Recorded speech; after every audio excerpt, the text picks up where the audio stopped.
하나님 말씀 시편 121편을 보시겠습니다. 하나님 말씀 시편 121편 1절에서부터 8절까지 보시겠습니다. 하나님 말씀 시편 121편 1절에서 8절까지 보시겠습니다. 1절 내가 산을 향하여 눈을 들리라. 나의 도움이 어디서 올꼬? 나의 도움이 천지를 지으신 여호와에게서로다. 여호와께서 너로 실족치 않게 하시며 너를 지키시는 자가 졸지 아니하시리로다. 이스라엘을 지키시는 자는 졸지도 아니하고 주무시지도 아니하시리로다. 여호와는 너를 지키시는 자라. 여호와께서 내 우편에서 내 그늘이 되시나니 낮에 해가 너를 상치 아니하며 밤에 달도 너를 해치 아니하리로다. 여호와께서 너를 지켜 모든 환난을 면케 하시며 또 내 영혼을 지키시리로다.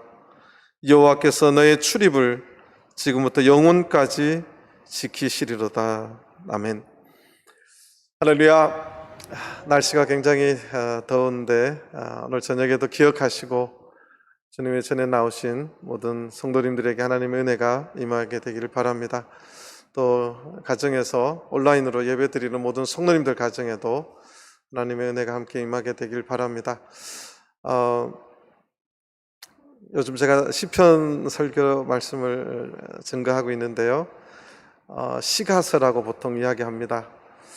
시가서는 하나님이 직접 말씀하신 토라나 또 선지자들을 통해서 말씀해 주신 선지서가 아니라 하나님을 믿는 백성들이 하나님을 찬양하고 하나님 앞에 기도하고 하나님 앞에 탄원하고 하나님 앞에 감사하고 하나님의 사람들이 하나님의 말씀과 하나님의 존재 앞에 반응하는 것들을 시로 적어 놓은 것들과 여러 가지 인생의 지혜들을 적어 놓은 것들이 이제 시가서입니다. 그 중에 이제 대표적인 것이 시편이고, 지난주에는 다윗의 인생의 고난과 역경 가운데 다윗이 어떠한 시를 지었는지를 봤고, 시편 5권에 굉장히 또 유명한 것이 성전에 올라가는 노래라고 하는 15편을 묶어 놓은 부분입니다.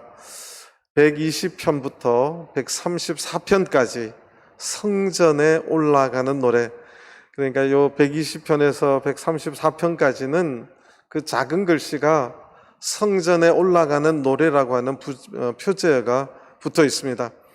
이것은 당시에 이스라엘 백성들이 예를 들어서 이런 거예요.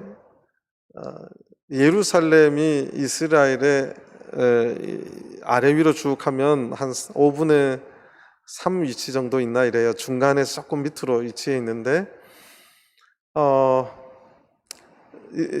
이스라엘 백성들 반드시 1년에 3번 이상은 성전에 나와서 제사를 드려야 되는 것입니다. 그런데 이제 비유를 들자면 이런 거죠. 우리 지금 전주교회의 성도님들 살아가시는 분포를 보면 이 평화동 주위가 제일 많아요. 그러니까 성전 주위에 다들 많이 모여 삽니다. 그런데 당시에 이스라엘 백성들이 저 북쪽 갈릴리에 있는 사람들은 한 3일을 걸어서 와야 돼요. 짐승을 끌고 짐승이 먹을 양식과 자기들이 먹을 양식과 음료수와 또 올 적에 아빠 혼자 오는 게 아니고 반드시 아내와 자녀들을 데리고 그렇게 성전에 옵니다.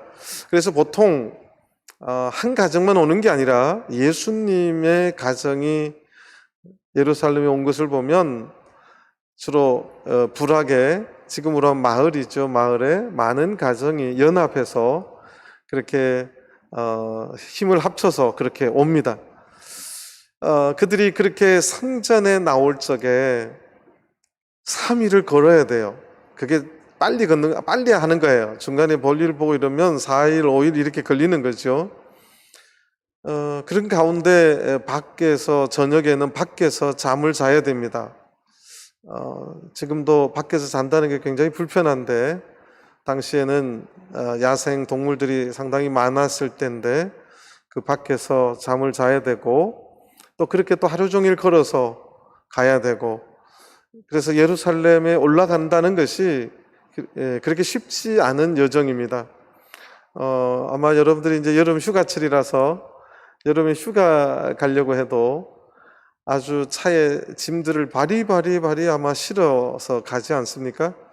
예루살렘에 가는 3일의 식량과 내가 만약 내 가정이 간다면 내 가정에 3일 식량을 다 실어야 되고 또 거기에 들어가는 물이며 이런 것들을 준비를 해야 되는 굉장히 복잡하고 위험하고 또 그 길에서 많은 강도를 만날 수도 있습니다. 굉장히 위험한 길이 예루살렘 성전에 올라가는 길입니다. 그래서 이 15편은 성전에 올라가는 노래로 굉장히 유명한 히브리 이스라엘 사람들이 굉장히 좋아하는 시편입니다. 그래서 이것은 당시에 이스라엘 백성들이 예루살렘 성전에 올라가면서 온 가족들이 찬양하며 올라갔던 그런 찬양을 묶은 것이다. 그래서 한 사람이 찬양하는 게 아니라 주로 가정이면 아버지가 선창을 하면 아내와 자녀들은 후창을 하고 또 마을 사람들끼리 가면 한 사람이 앞에서 선창을 하면 뒷사람이 화답을 하고 이렇게 하는 형식으로 이렇게 찬양하는 것들이 성전에 올라가는 노래입니다. 그리고 왜 15편만 실었는가? 이것에 대한 유래는 성전에 이제 아까 말한 이제 전국에 있는 이스라엘 백성들이 성전에 올라오면서 노래하는 것이다. 이 설이 첫 번째고, 두 번째가 예루살렘 성전 안에 바깥들과 안뜰의 계단이 15계단입니다. 15개 계단이 있는데 레위인들이 성전에서 봉사하기 위해서 성전에 올라갈 적에 이 15시편을 외우면서 암송하면서 찬양하면서 그렇게 올라갔다. 이것이 또 두 번째 설입니다. 지어낸 것이 아니라 실제로 그런 구체적인 기록들이 있다는 것이죠. 그래서 당시에 예루살렘 성전에서 일하던 레위인들이 하나님 앞에 봉사하면서 노래하는 그 대표적인 것들이 이제 그 제일 뒤에 있는 134편이기도 합니다. 어쨌든 그들이 찬양하면서 레위인들이 그렇게 노래들인데 이것은 성전에 올라가는 노래이기 때문에 우리는 그때 당시에 이스라엘 백성들이 성전에 올라가는 그 마음가짐을 엿볼 수 있는, 그러니까 하나님 앞에 나아가는 마음가짐을 엿볼 수 있는 굉장히 중요한 시이기도 하고, 그들이 예배자로서 제사를 드리는, 이제 앞으로 하나님 앞에 나가서 예배하는 자로서 예배하는 자의 마음가짐을 우리가 알 수 있는 굉장히 중요한 내용이 바로 성전에 올라가는 노래이기도 합니다. 그래서 그 15편 중에 제가 3편을 임의로 골라서 오늘 121편, 그 15편 중에 두 번째 노래인데요. 자, 1절을 보시겠습니다. 1절 위에 작은 글씨가 있죠. 성전에 올라가는 노래, 성전에 올라가는 노래입니다. 내가 산을 향하여 눈을 들리라. 나의 도움이 어디서 올꼬. 우리 청년들 찬양과 우리 이 찬송가에도 있기는 있습니다.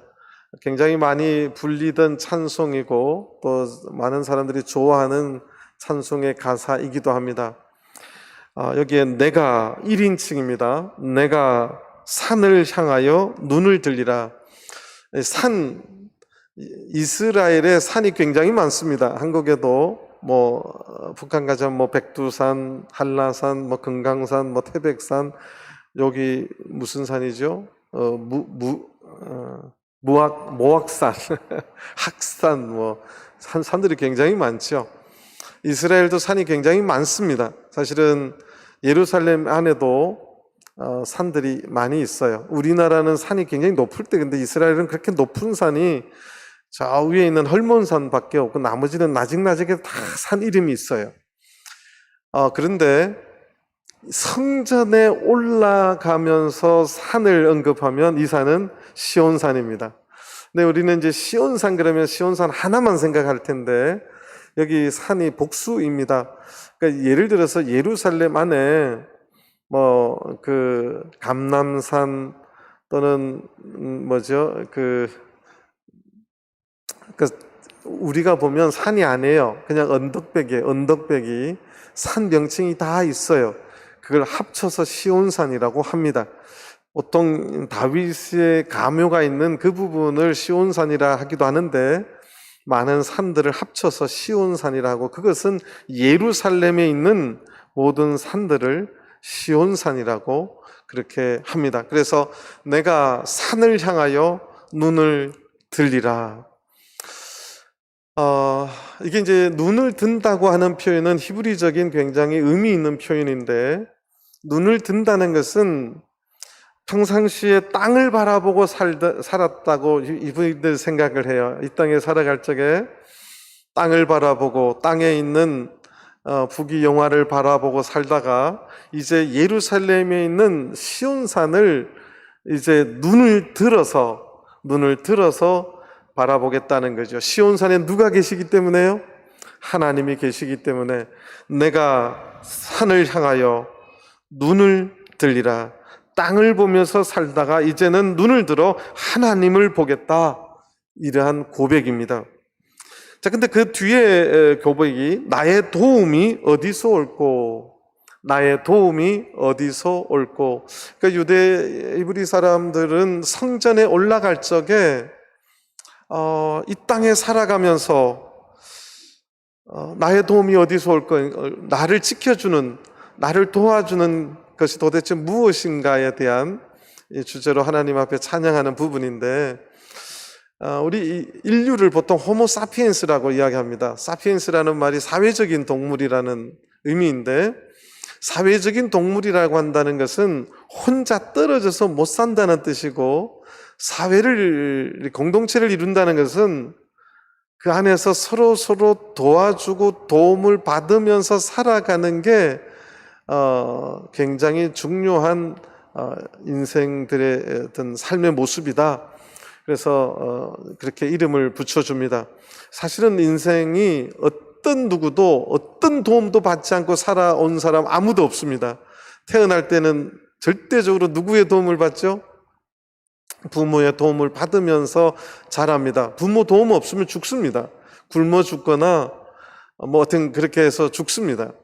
반드시 부모의 도움이 있어서 양육을 잘 받아야 건강하게 자랄 수 있습니다. 그리고 나서 학교 다니면서 선생님들의 많은 지식의 도움을 또 받아야 되고, 또 결혼하고 서로 도와가면서 그렇게 돕는 배필로 만나게 해주셔서 가정을 이루고 또 가정이 서로 도와가면서 사는 것이 인생의 모습이죠. 그런데 우리가 이 땅에 눈을 땅에 두고 살 적에는 나의 도움, 나에게 가장 도움이 되는 게 지금 뭐지요? 뭐니 해도 아주머니들이 좋아하는 거 있지요? 뭐니 해도 아주머니들이 아주 좋아하는 머니가 있습니다. 그래서 나의 도움은 어디서 오느냐? 그것이 물질 만능주의, 황금 만능주의. 내가 진정으로 도움을 받을 수 있는 힘은 돈이라고 생각하죠. 또 어떤 사람들은 지식이라고 생각하고 어떤 사람들은 권력이라고 생각합니다.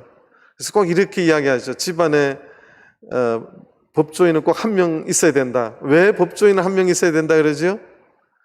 거기 법조인이 집안에 한 명 있으면 우리 집안에 뭐가 있다고 말하죠? 백이 있다고 말하잖아요. 핸드백이 아니라 그때는 쌍비읍을 말해야 돼요. 백이라고 해야 되죠. 백그라운드가 있다는 거죠.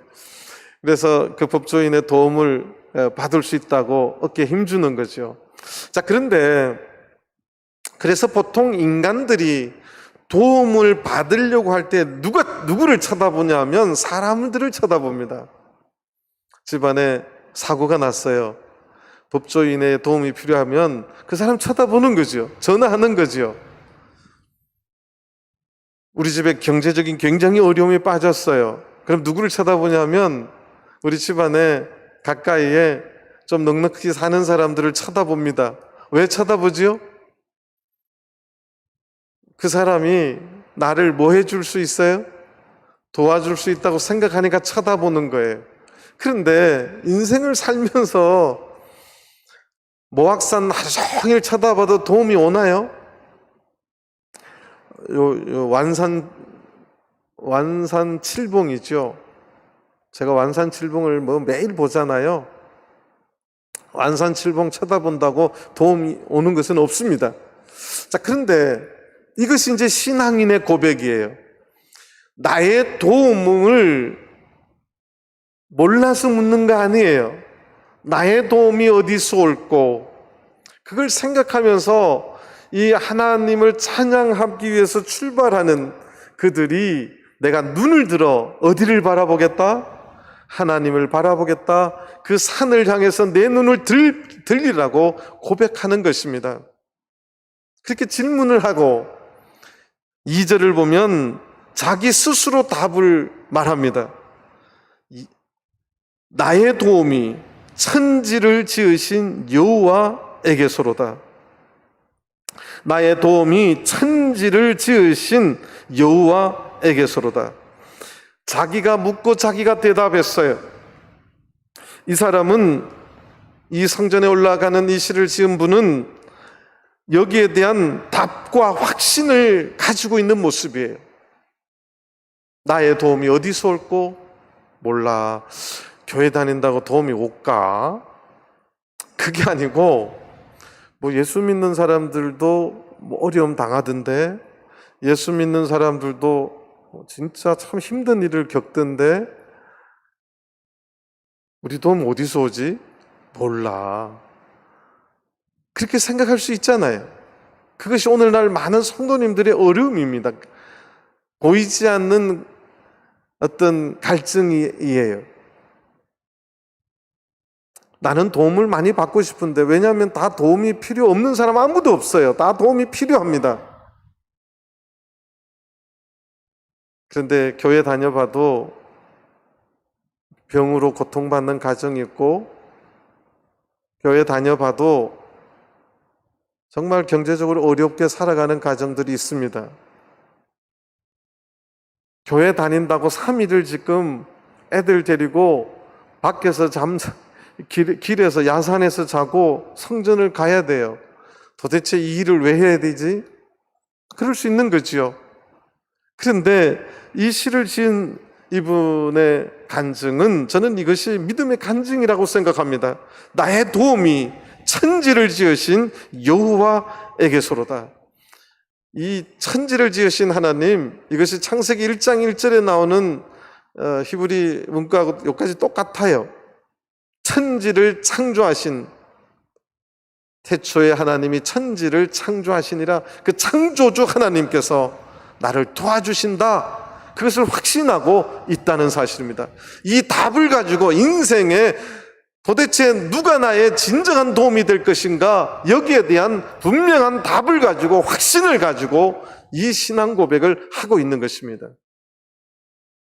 우리가 예수를 믿고 교회를 다니면서도 내 인생에 진정한 도움이 어디서 올 건가, 여기에 대한 답과 확신 없이 살아가는 성도님도 있고, 여기에 대한 확신과 믿음을 가지고 그런 신앙 고백을 하며 살아가는 성도님들이 있을 수 있습니다. 저는 우리 전주교회 모든 성도님들이 이 2절에 나오는 나의 도움이 천지를 지으신, 창조하신 하나님에게로서 온다는 사실을 믿고 확신하시는 성도님들 되시기를 간절히 바랍니다. 하나님이 나를 반드시 지켜주신다는 확신 속에서 이 말을 하는 거예요. 자, 이걸 본다면 오늘날 우리가 하나님의 전에 예배 드리러 나오는 성도님들의 믿음의 모습, 마음가짐의 모습이, 하나님께서는 천지를 창조하신 하나님이시고 나를 반드시 어려운 가운데서 나를 도와주시고 지켜주시는 자라고 하는 확신과 믿음을 가져야 된다는 사실입니다.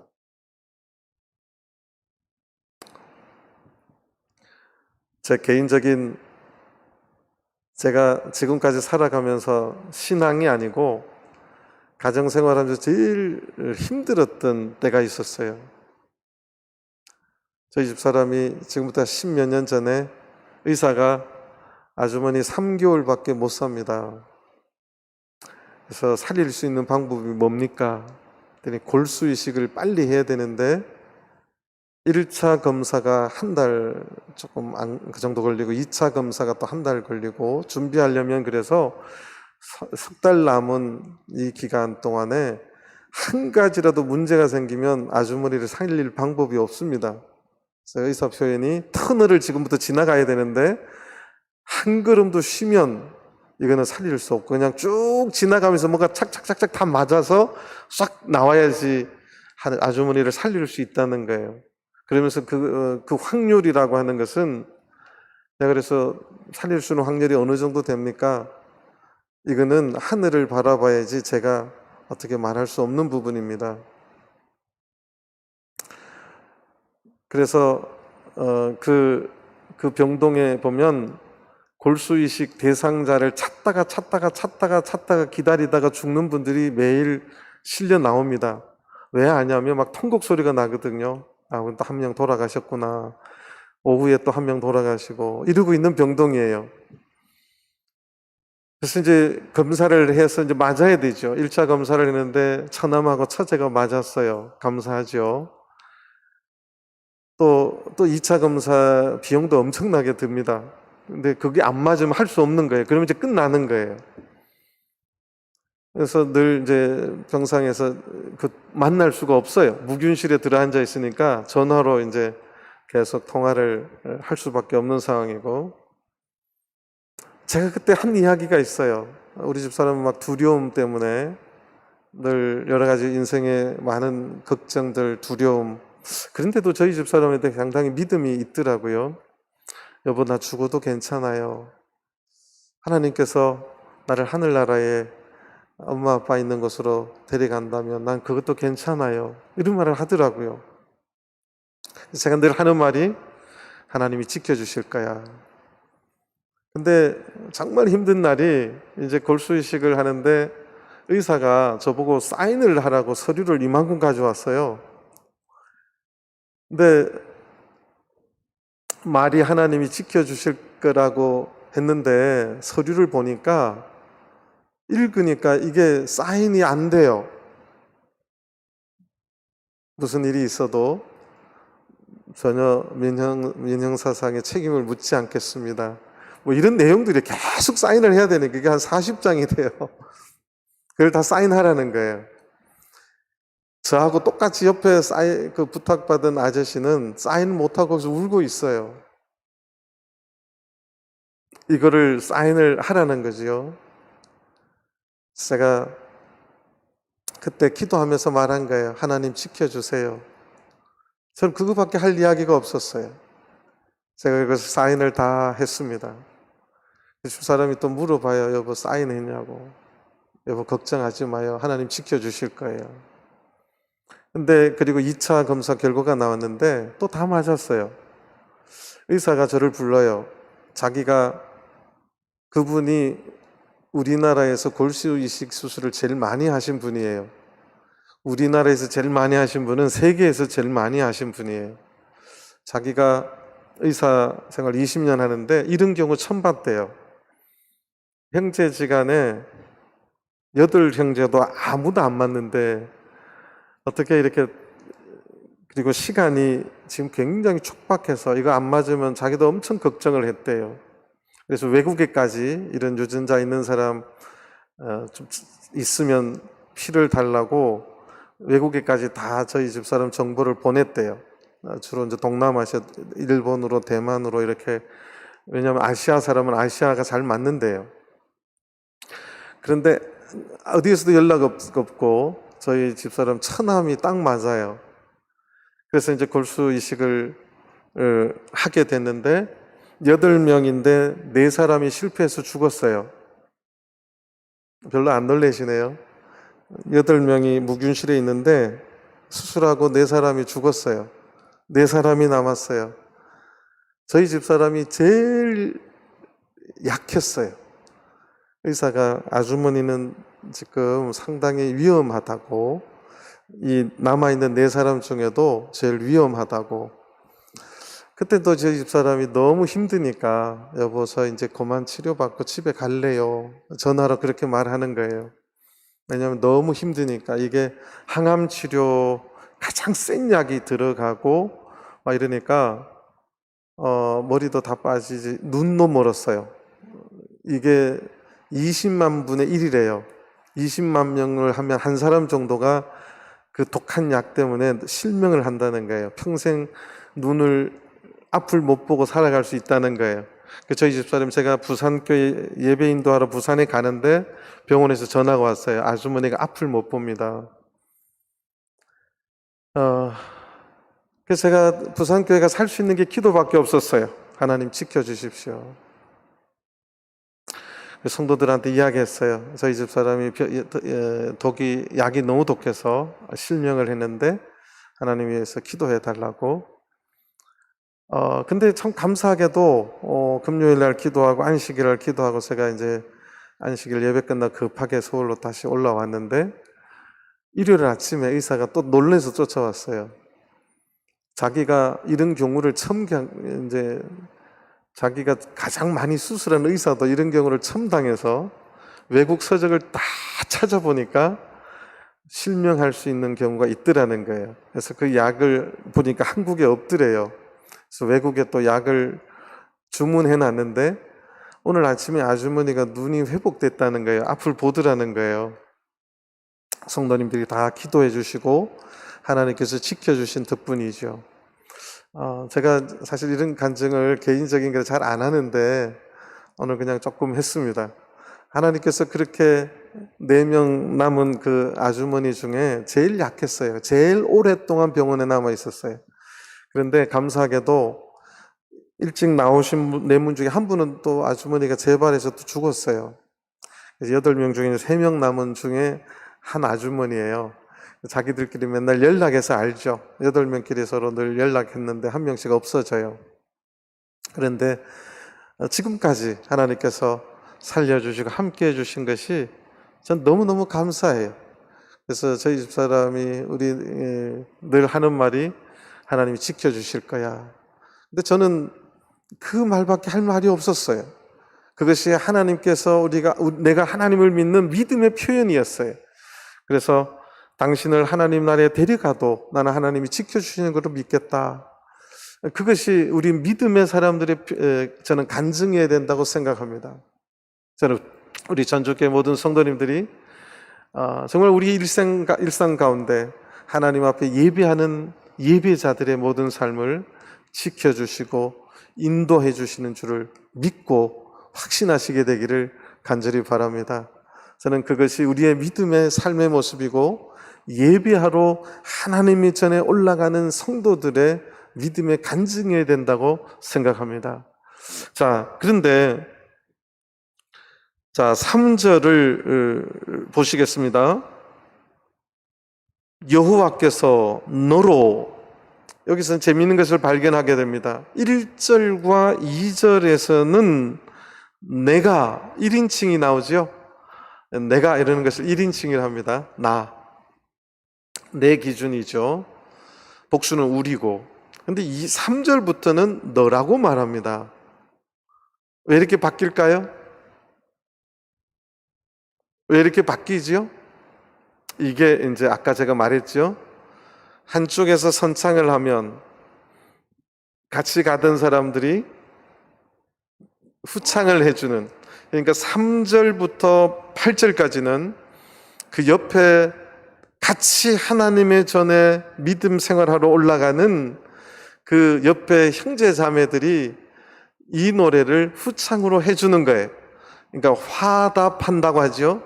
1절, 2절은 한 사람의 믿음의 고백을 하고 3절부터 8절은 옆에 있는 사람들이 그것을 믿음으로 또 화답송을 해주는 것이, 너라고 하는 것은 아까 1절, 2절을 찬송한 그 사람이에요. 이해가 되시죠? 3절, 여호와께서 너로 실족치 않게 하시며 너를 지키시는 자가 졸지 아니하시리로다. 자, 지키시는 자, 지킨다는 말이 지금 8절까지 6번이 나옵니다. 하나님께서 성전에 올라가면서부터 사실은 어려움이 봉착합니다. 그게 무슨 말이냐면 이 노래 밑에도 나오는데 보통 갈릴리에서 가면 3일을 가고 더위에서 가면 4일이 걸리고 이쪽 사막 끝에서 출발해도 4일 뭐 이렇게 걸립니다. 밤에 여관이 있는 것도 아니고 텐트가 있는 것도 아니고 그냥 들판에서 야곱같이 자야 돼요. 짐승에 물려갈 수도 있고 어떻게 될지도 모르는 거죠. 강도를 만날 수도 있는 것입니다. 또 낮에 햇볕이 너무너무 강해서 굉장히 힘든 것이 그들이 성전에 올라갈 상황의 모습입니다. 이제 그런 상황에서 하나님께서 너를 지켜주실 것이다 이렇게 같이 고백하고 그의 찬송에 화답하며 위로해 주는 내용이 3절부터 이제 8절의 내용이고 이것도 동시에 믿음의 간증입니다. 여호와께서는 너로 실족지 않게 하시며, 이 실족이란 말이 그들의 발걸음이 하나님의 뜻이 아닌 곳으로 걷는 것, 이걸 실족이라고 합니다. 그러니까 사실은 여러분들이 그 선한 사마리아인의 그걸 봐도 밑에 요단강에서 예루살렘으로 올라가는 그 길이요 굉장히 위험한 길들이 많습니다. 저녁에 잘못 실족하면 죽어요. 그리고 이거 이제 그 뜻이기도 하고 인생의 길, 사실 이 121편은 성전에 올라가는 노래이면서 동시에 우리 인생의 신앙 여정과 같은 그러한 것을 나타내는 부분이기도 합니다. 그래서 우리 신앙 여정 가운데 믿음에서 떠나게 되는, 실족하게 되는 그것을 우리 하나님께서 지켜 주시겠다는 거죠. 너로 실족지 않게 하시며 너를 지키시는 자가 졸지 아니하시리로다. 4절은 강조하는 부분인데요, 이스라엘을 지키시는 자는 졸지도 아니하고, 요게 이제 3절에는 강조가 없는데 오늘은 4절에 보면 절대 졸지 않는다, 그런 의미가 들어 있습니다.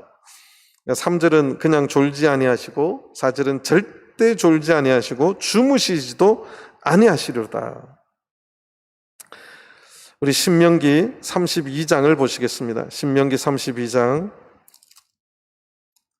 10절입니다.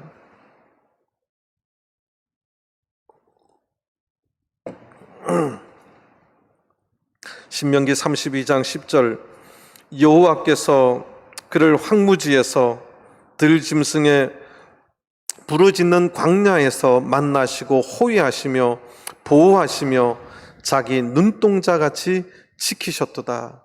하나님께서 우리의 가장 위험한 그 길 광야에서 만나주시고 호위하시고 보호하시고 자기 눈동자같이 지켜주시는 분이십니다.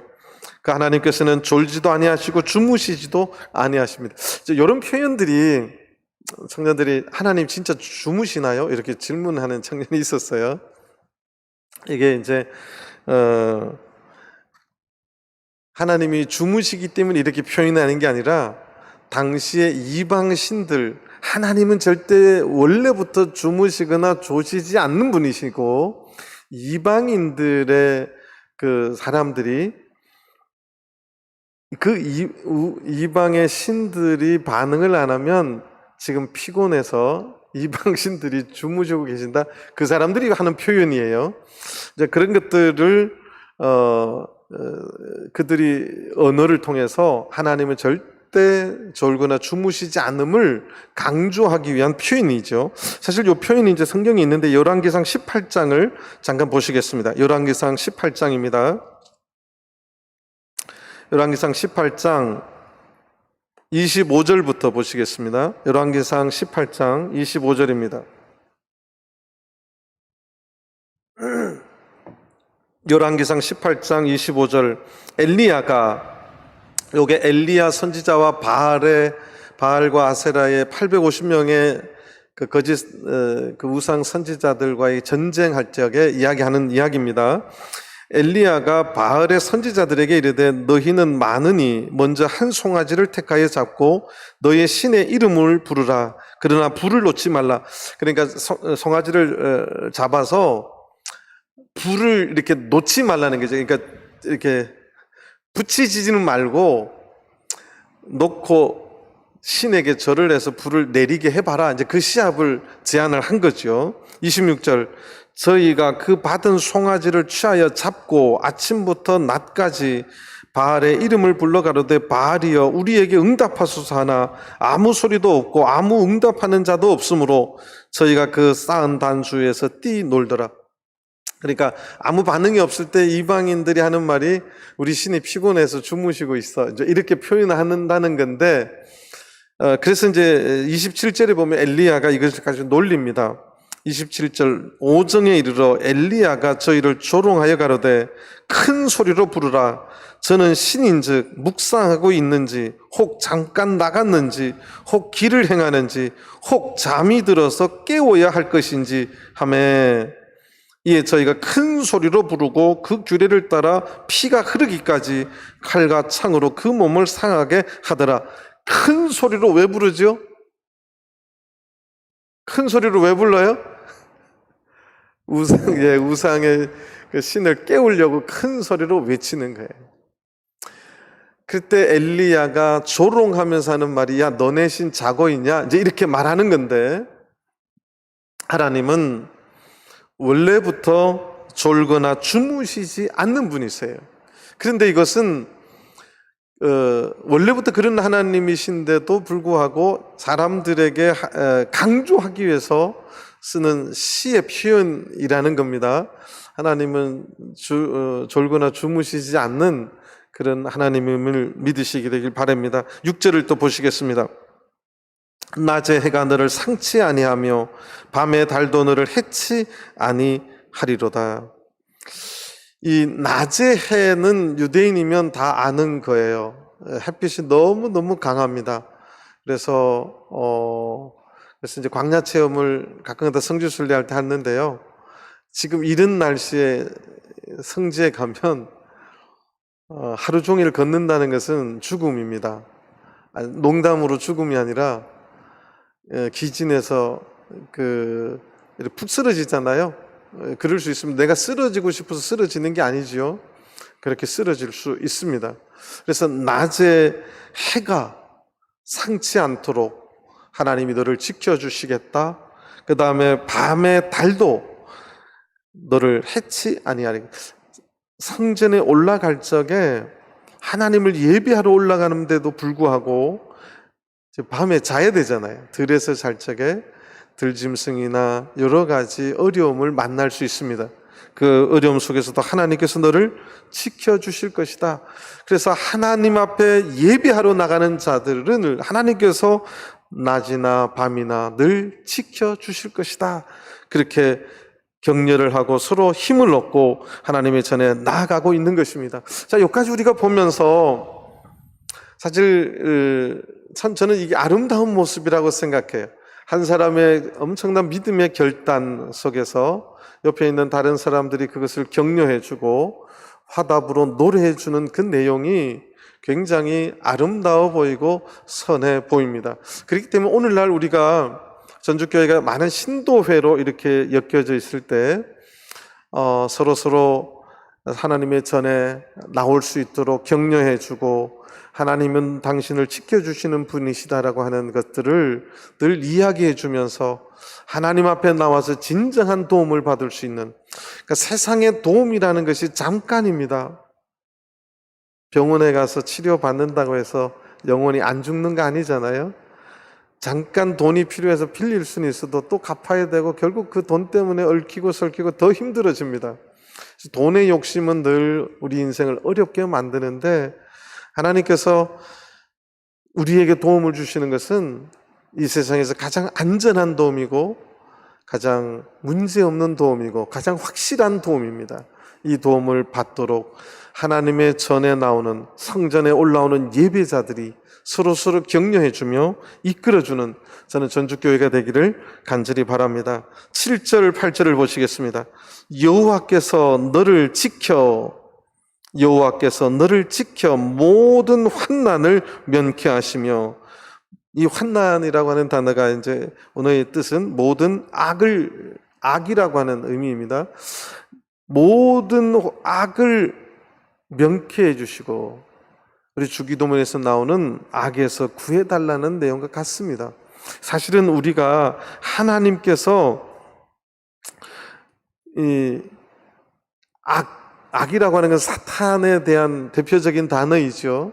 하나님을 반대하는 모든 것들의 대표적인 것이기도 한데, 또 거기서 파생되는 악들은 여러 가지 질병과 환난과 이런 것들입니다. 그러니까 하나님께서 우리를 지켜주시는데 모든 환난을 면케해 주시고 또 내 영혼을 지키시리로다. 내 영혼을 지키시리로다. 지금 우리가 가지고 있는 영혼이라고 하는 생각과 유대인들이 가지고 있는 영혼이라고 하는 생각이 조금 달라요. 같을 수도 있고 다르다는 표현을 할 수밖에 없는데, 유대인들의 생각은 영혼이라고 하는 것이 약간 가치중접적인데, 마귀가 틈타서 들어오면 이 영혼이 마귀가 지배하는 영혼이 되고, 내 영혼 속에 하나님의 선한 영이 들어오면 내가 하나님의 지배를 받는 영혼이 된다, 이렇게 생각을 합니다. 그러니까 지금 우리가 생각하는 성령께서, 바울 사도가 표현한 것이 그런 것들이기도 한데요. 성령의 소욕에 따라서 살아가는 사람이 되어야 된다. 악한 육신의 소욕에 따라서 사는 것이 아니라, 요 생각이 유대인들에게는 있었어요. 그러니까 내 영혼을 지키신다는 것은 내 영혼 속에 악한 것들이 틈타지 아니하고 하나님의 선한 영이 들어와서 내가 하나님의 말씀을 지키고 하나님의 보호하심, 하나님께서 나를 지키시는 그런 사람으로 살 수 있도록 인도해 주실 것을 강구하는 내용입니다. 내가 악에게 지지 않고, 내가 하나님의 선한 영이 나를 지배해서 내가 악에 지지 않는 것이 하나님께서 내 영혼을 뭐 하는 거냐면 지키신다, 이렇게 표현하는 거예요.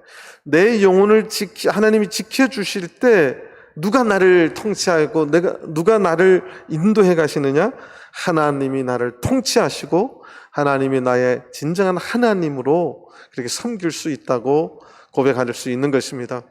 그래서 우리 전주교회 모든 성도님들도 하나님 앞에 예배하러 나가는 자가 늘 조심해야 될 것은 악한 영혼이 우리에게 들어오지 않도록, 사탄의 어떤 유혹과 권세가 우리에게 틈타지 않도록, 그러한 악한 영혼, 악한 사탄의 마음을 가지고는 하나님 앞에 나와서 참된 예배를 드릴 수 있나요, 없나요?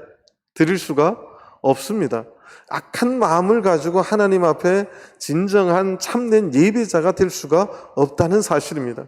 그래서 저는 우리 전주교회 모든 주님의 전에 나와서 예배 드리는 모든 성도님들의 영혼을 하나님께서 성령으로 충만케 하셔서 그 영혼을 지켜주시고, 우리가 하나님 앞에 예배하는 예배마다 하나님 기뻐 받으시는 예배가 될 수 있기를 간절히 바랍니다. 8절은 여호와께서 너의 출입을 지금부터 영혼까지 지키시리로다.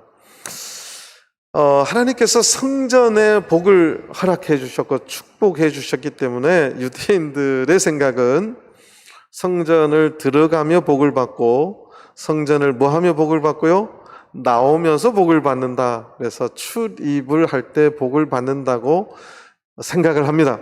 하나님 말씀이 있기 때문에 저도 그렇게 믿습니다.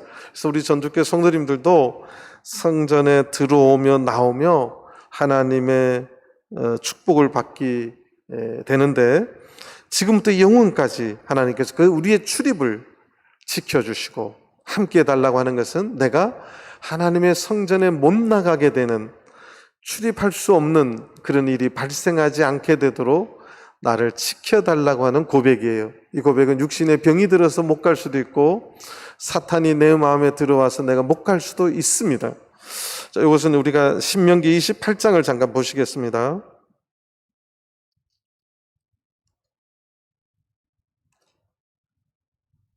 신명기 28장 6절입니다.